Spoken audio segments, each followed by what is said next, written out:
ও মামা, এই দেখো একজনকে গিফট দেওয়ার জন্য এই কালো রঙের কফি মাগটা কিনলাম। দেখো দেখো, কই দেখি দেখি। ও মা, বেশ সুন্দর। ও মা, খুব সুন্দর হয়েছে। সুন্দর না? কিন্তু এরকম এক কালারের এনেছিস কেন, পুরো কালো কালার? তাহলে কি করব, এইটা ফেরত দিয়ে অন্য কোনো কালার নিয়ে আসবো? না না, দাঁড়া দাঁড়া, তাহলে বরং এক কাজ কর, এটার মধ্যে একটু কড়কা হালকা করে দে। বেশ ইউনিকও হবে আর তোর একটা ভিডিও হয়ে যাবে। নে ধর। হ্যাঁ। ও মা, এতদিনে তুমি একটা ঠিক কথা বলেছো। তোমার মাথায় যে এত বুদ্ধি আমি তো জানতামই না।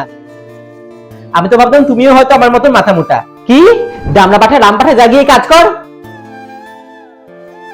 না না, এই কফি মাগটা কিন্তু আমার নয়। আর কফি মাগ দিয়েই বা কি করব, চা কফি তো কিচ্ছু খাই না। তো গিফট দেওয়ার জন্যই আমি এই কালো রঙের কফি মাগটা কিনে এনেছিলাম। তারপরে মা যখন আবার এত সুন্দর একটা আইডিয়া দিয়েই দিল, তাহলে আবার কথা কি, ব্যাস কাজে লেগে পড়লাম। তো এইবার গল্পটা বলি। তোমরা সকলেই জানো যে আমি পূজাদির পোর্ট্রেট এঁকেছিলাম এবং সেই পোর্ট্রেটটাই পূজাদিকে দিতে আমি পূজাদির বাড়িতে যাব। আমার প্রথম আঁকা পোর্ট্রেট আমি পূজাদির হাতে দেব, এইটা যেমন আমার কাছে অনেক বড় সৌভাগ্যের, ঠিক তেমনি পূজাদির বাড়িতে গিয়ে পূজাদির সাথে দেখা করার সুযোগ পাবো, এটাও আমার কাছে অনেক বড় সৌভাগ্যের। কারণ আমি পূজাদির ডাই হার্ট ফ্যান। তো সেখানে পূজাদির জন্য কিছু উপহার নেব না, সেটা কি কখনো হতে পারে?